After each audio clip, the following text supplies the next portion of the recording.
Today, we are going to a little chill gameplay. That is exactly what we are doing today, and I will also be telling you some scary stories. Our first tale comes from the r/NoSleep subreddit, posted by a user named The God Circuit. I used to be a black hat hacker. A billionaire who was dying hired me to find a circus performer who was last seen in 1922. Reed had attached a black and white photo to his email.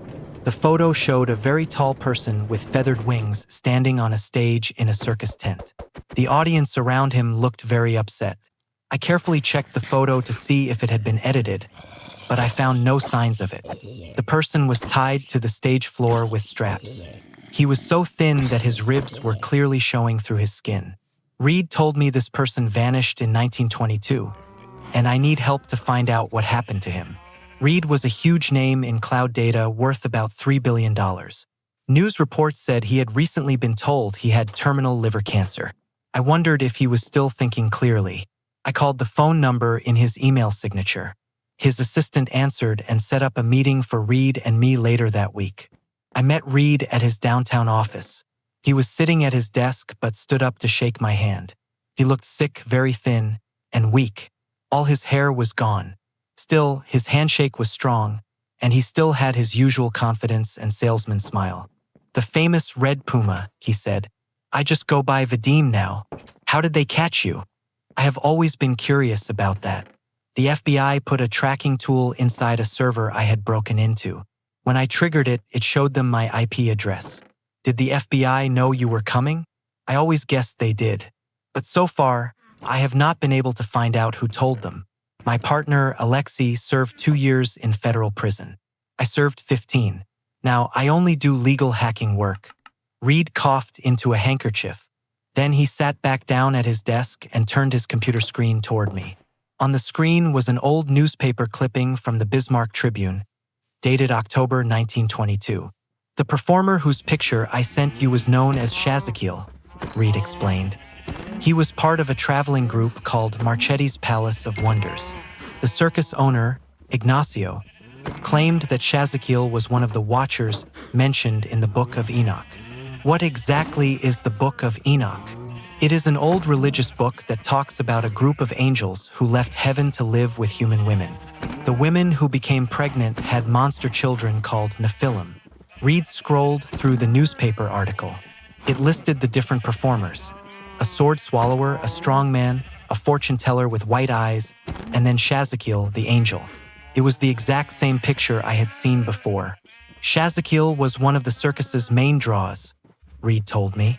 Stories about him spread across the United States and eventually reached a railroad boss named Thrall. Thrall was obsessed with the occult.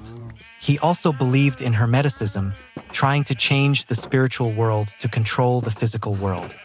He hired a Pinkerton detective to travel to North Dakota and check if the stories about Shazakil were true.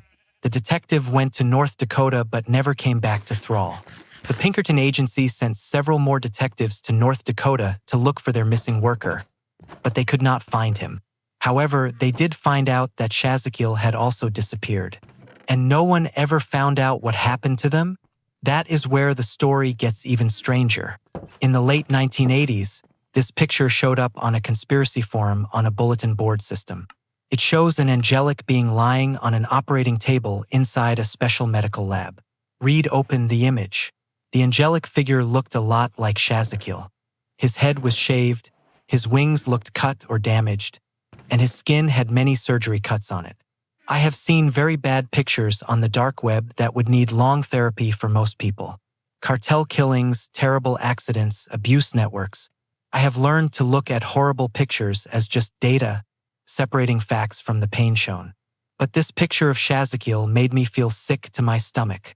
The person who shared this picture claimed to be a worker for Parallax, a genetics research company started by Thrall's grandson. So, you think the Thrall family has kept Shazakil prisoner all this time? Reed leaned forward over his desk. Thrall's grandson was a heavy smoker. He was about my age when he was told he had lung cancer. I have a few friends who know him.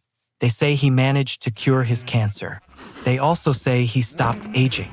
I agreed that the whole thing sounded very unlikely and that Reed was probably losing his mind. But work had been slow, and Reed's pay offer was very high. I agreed to look into Parallax and see what I could find.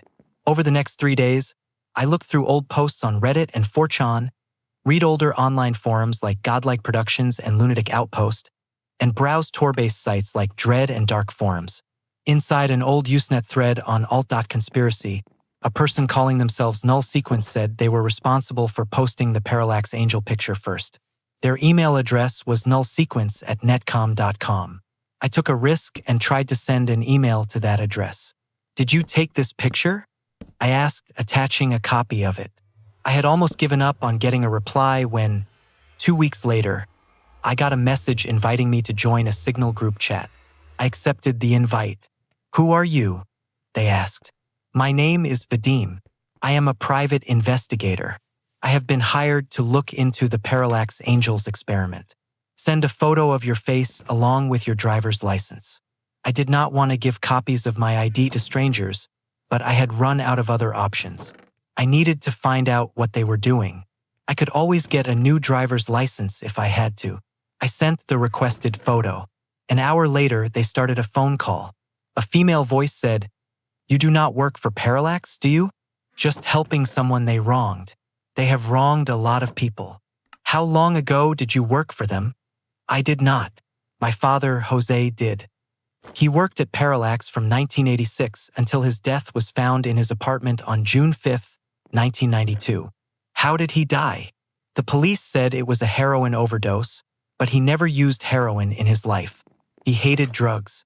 He would not even take Tylenol when he had a headache." "Did your father tell you anything about Parallax's research?" "They called it Project Nephilim. Their goal was to read the angel's genetic code. They believed this DNA held deep secrets, and by mapping it, they would learn the basic truths of life." She paused. "My father had more photos. He also kept a journal. I can send all of it to you, but under one condition." "And what is that?" "If you find proof that Parallax caused my father's death, you must give it to me." I agreed. She sent the photos and a text file with her father's journal entries. In the new photos, Shazakil's body looked even more damaged. Electrical tubes had been put into his arms and chest. Clear tubes were draining blood from his veins into lab containers. In a journal entry from January 14, 1992, Jose wrote, "I managed to sneak a camera into the underground level of the New Mexico lab and take a few pictures. I am still not sure where Parallax got these surgeons. They cannot speak English, only Italian. They took 6 vials of blood from the angel and then moved them upstairs for Gideon, our ontological geneticist." Jose's last journal entry was dated June 2, 1992. In it, he wrote, "Gideon thinks Thrall has gone crazy. Thrall believes the angel plans to get revenge. He wants to keep it locked in the lab forever, or at least for as long as he lives." I called Reed and told him what I found. "This is great work," he said. "Our next step is to get you into that lab." "I am working on that. Hurry up." While looking at real estate listings in New Mexico, I found out that the old Parallax lab building was for sale. The current owner was a company called Ophidia Global. I called Reed and asked if he could set up a tour of the place. He called me the next day and confirmed that a tour was already booked. I flew to New Mexico. On the plane, I had a strange dream. Shazakil leaned over me, smiling as his wings spread behind him. I looked up at his terrible smile, frozen, completely unable to move or speak.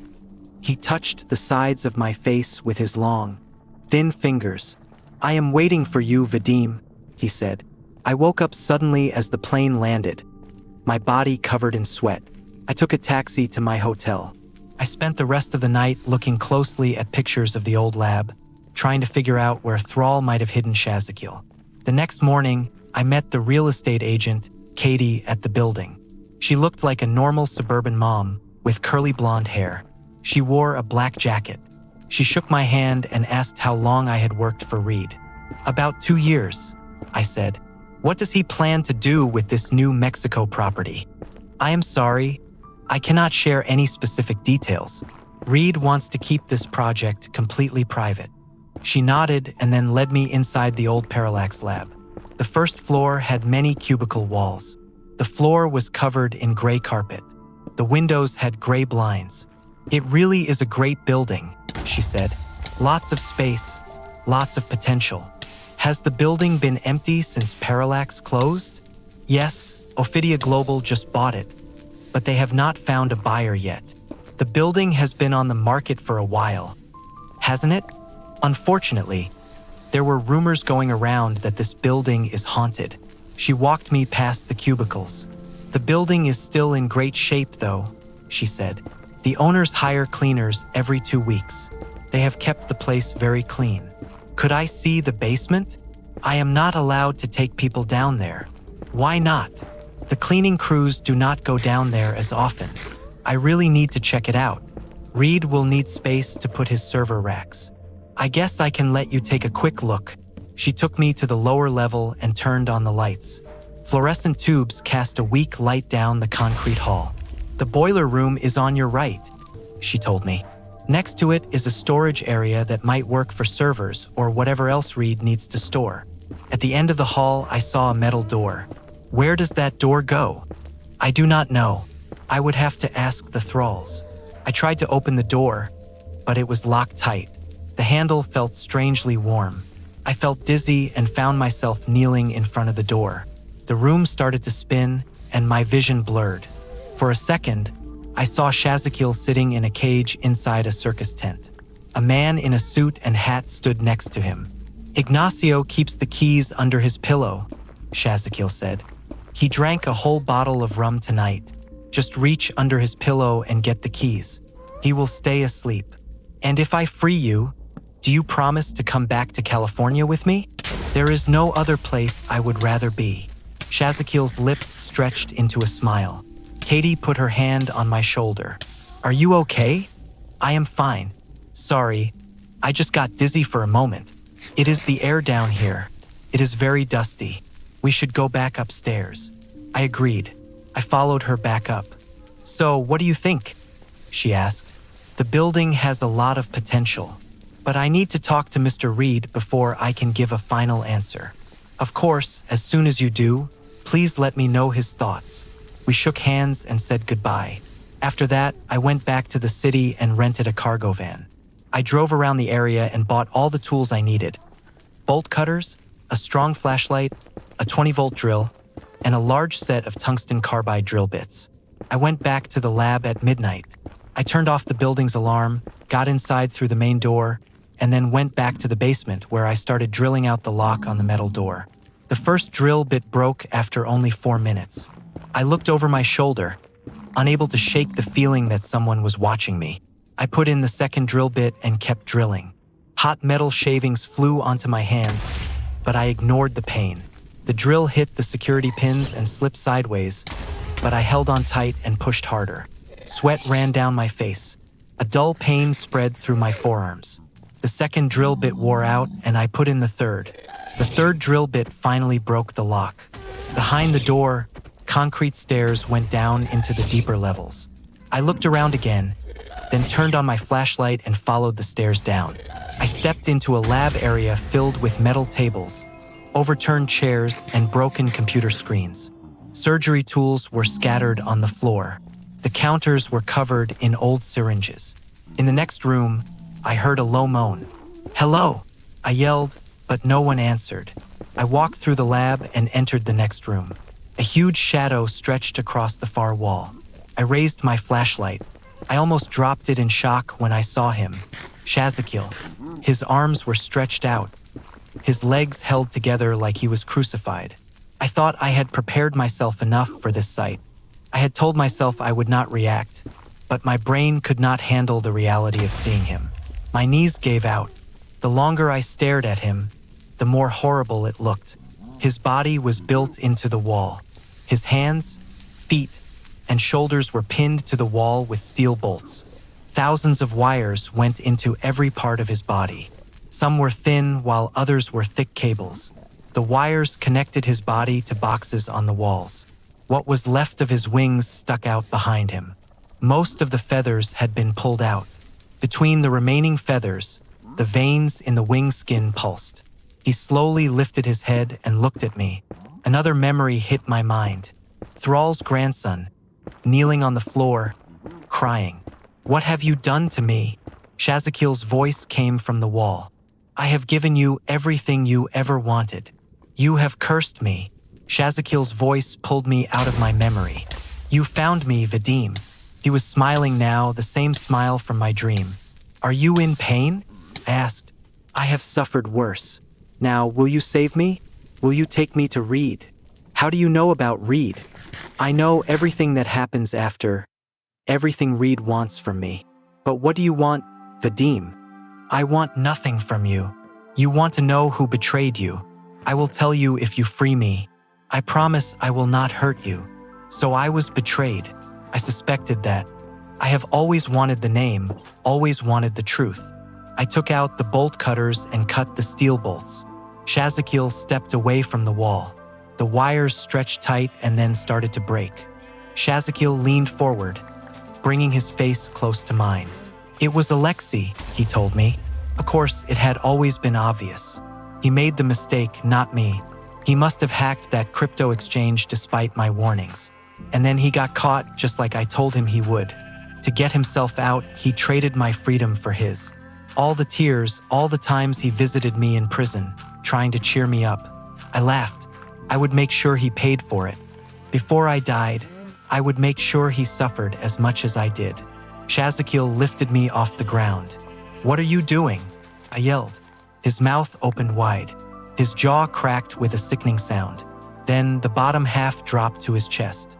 Inside his opening mouth, I saw a pit of pale, ribbed flesh. "Stop!"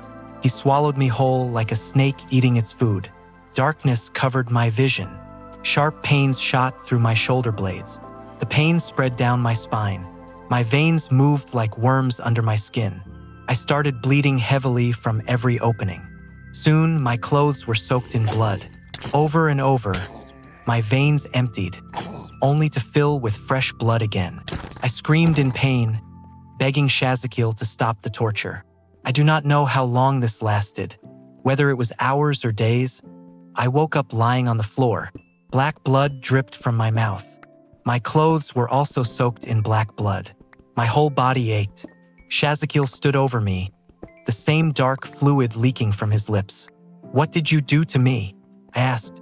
He turned and walked down the hall. "Where are you going?" I shouted. I followed him, but a wave of dizziness hit me. I leaned against the wall for support. Outside, I found Shazakil waiting for me in the back of the van. "Take me to Reed right away," he ordered. I called Reed to ask where to go. Reed gave me the address of a warehouse in Northern California. I drove all night, a 15-hour trip, stopping only for gas. I felt relieved to be done with Reed and my search for missing angels.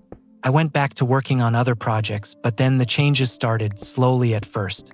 During the first few weeks, my muscles and bones felt very sore, though I blamed it on stress and lack of sleep. But then I started growing. My shoulders got wider, my arms and legs got longer, and my hands and feet became longer and thinner. Soon, my clothes no longer fit. I bought a measuring tape and started measuring myself daily. My height went from 6'1" to 6'3". No matter how much I ate, I was always hungry. Also, I could not handle cooked food. Even the smell made me sick. My diet became only raw meat. Then, 3 months after what Shazakil did to me, wings started growing from my back. At first, they were small, but as they grew, hiding them under my jacket became harder. I thought about calling Jose's daughter, but I did not know what to say. Should I tell her I found and freed the angel, only for him to turn me into an angel too? Did he curse me just like Thrall? I kept trying to call Reed. I wanted to tell him what was happening to me. I wanted to warn him, but he did not answer his phone. Then, I saw Reed on TV talking to a reporter. He looked completely different from before.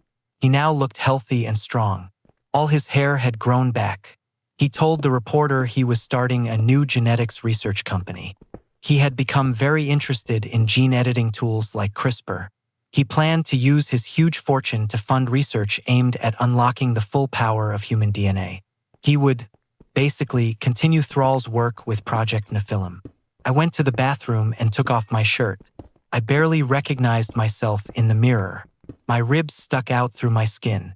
My face had turned pale white, and the wings on my back, I spread them out, letting them fill the bathroom. Then I folded them back. I put my shirt back on. I took one last look at my reflection, thinking about what I was turning into. Okay, so here is my take on that story. If you find a fallen angel and they decide to swallow you for a couple of days to turn you into one too, things will probably not end well for you. In my opinion, that was a truly creepy story. I think it has the potential to be turned into a very good book or movie. This next story also comes from the r/nosleep subreddit, posted by the user Tyramk. I used to work as a mortician, and there is a certain fact about funeral homes that they do not tell you. I quit my job as a mortician a few years ago, and everyone who knew about my work is now dead. So, I think this is a good time to share a closely kept secret. But before I get to the main story, let me explain why I became a mortician in the first place. My grandfather's body was found in his house, dead. It was assumed he had died 2 days before, which explained why he had not answered phone calls in that time. My mother handled the funeral plans, and following my grandfather's exact wishes, the viewing was to be held at his home. He also said he was not to be embalmed because he thought the process was unnatural. So, the family gathered at his house, surrounded by many flowers meant to cover up the smell of death. We all cried, wishing for just a little more time with him. Our wish came true very quickly and in a scary way. As one of my aunts on my mother's side walked near his body, she let out a sharp scream and ran out of the house.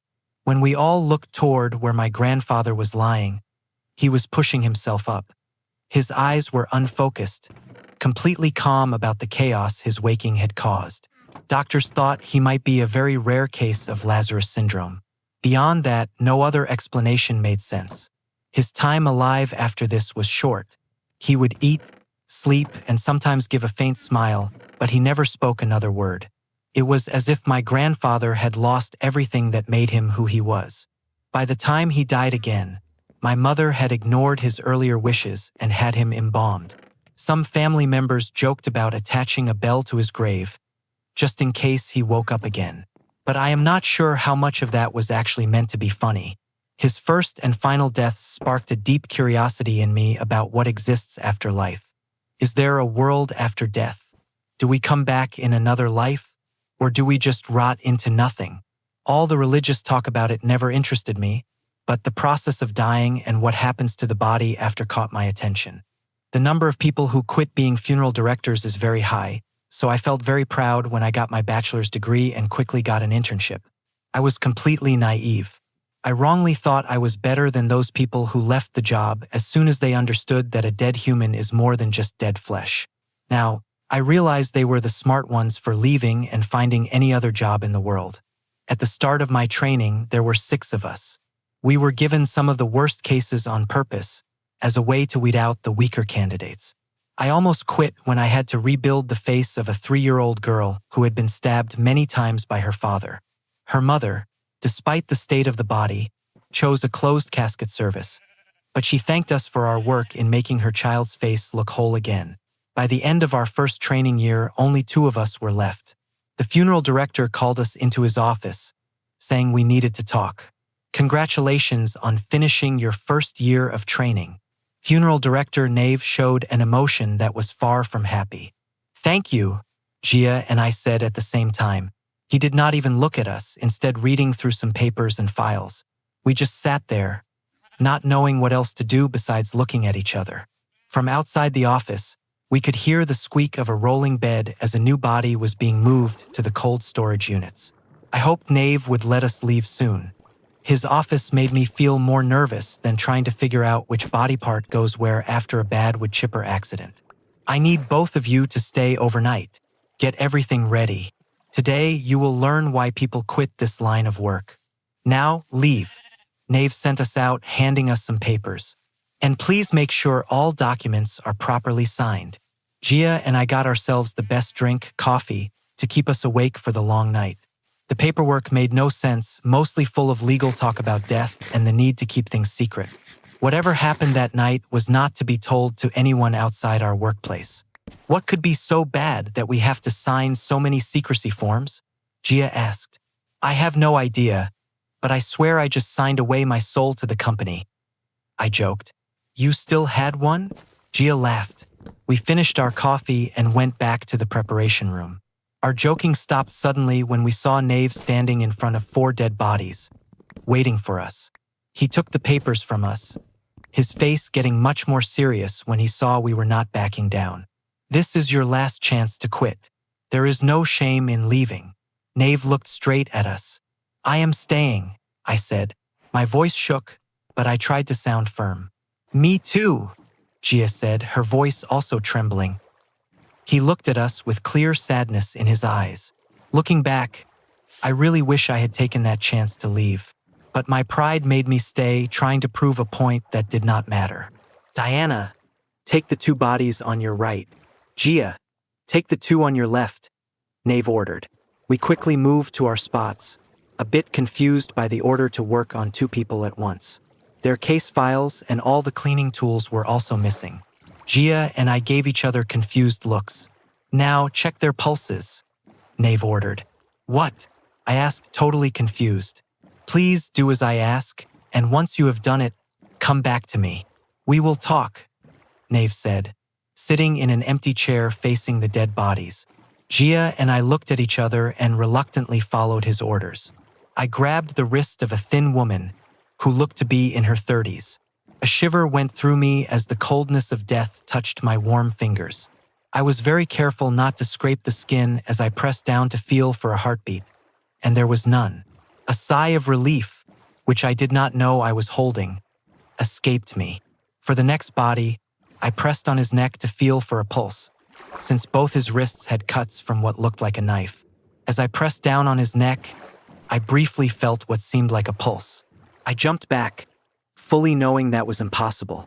The body's softness had started to change to decay, but stiffness had already set in the limbs, meaning he had been dead for at least 1 or 2 days. Nave watched me, his eyes hiding a secret truth, and waved me back to the body. I took a deep breath, trying to calm my rising fear. I deliberately stopped myself from guessing things, put my hand back on the dead man's neck. There was nothing. I almost laughed at my own overreaction. I had probably felt my own pulse when I touched his neck. Once we were done, Gia and I joined Nave, not knowing what he would say next. Definitely, it was not what he said. Have you heard the story of Jesus coming back to life 3 days after his crucifixion? Nave began. We did not answer. Forgive me, I am not sure how best to explain this. It is my first time trying to explain it to someone else. He paused. Gia and I looked at each other, probably thinking the same thing. Had Nave lost his mind? Should we leave while we still could?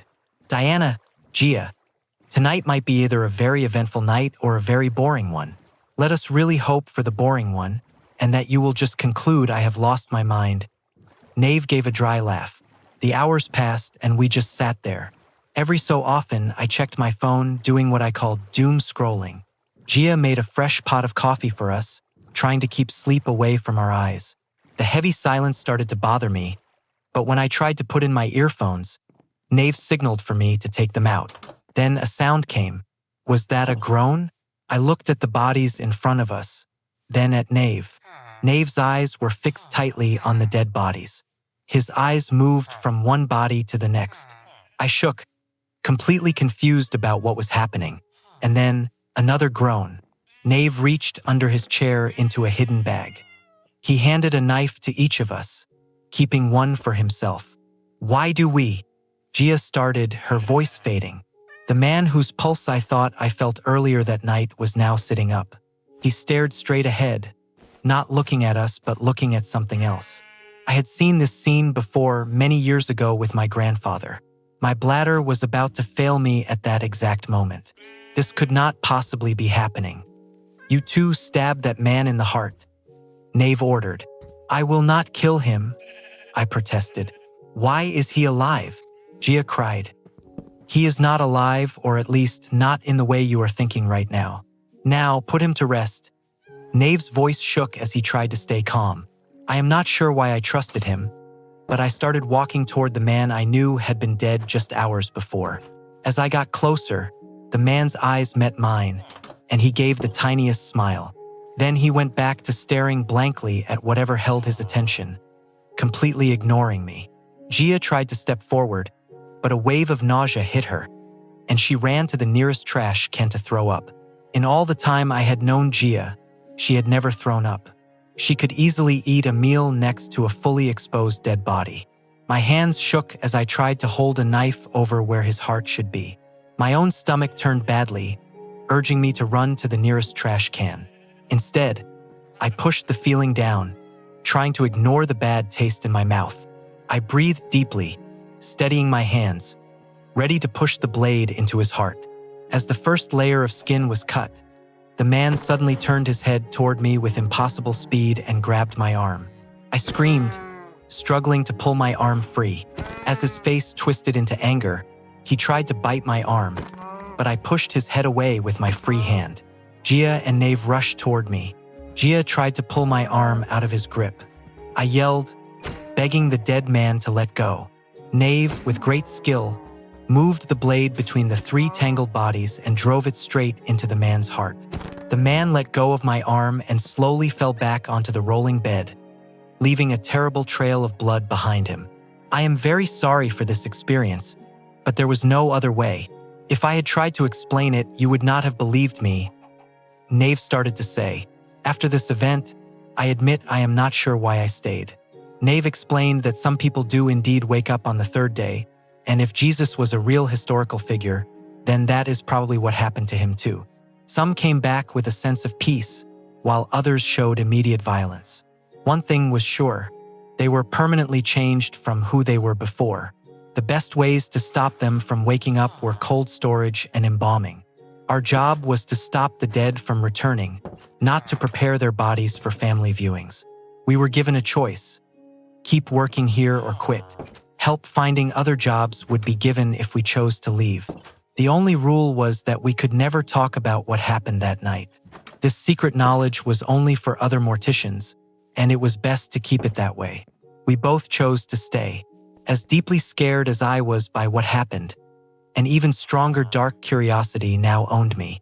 At last, I was getting answers to the puzzle of what happens after death. Nave gave in to his own despair a few years later, taking his own life, unable to carry the weight of the secret.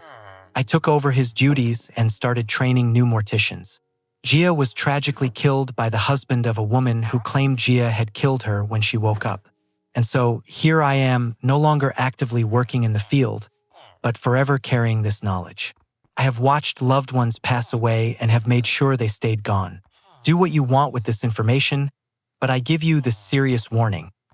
They will not come back as they once were. Let the dead find their final rest. This story feels very real in an unsettling way. If anyone watching this happens to be a mortician or works in a morgue, I beg you to shed light on this. Let us all find out if this account is true.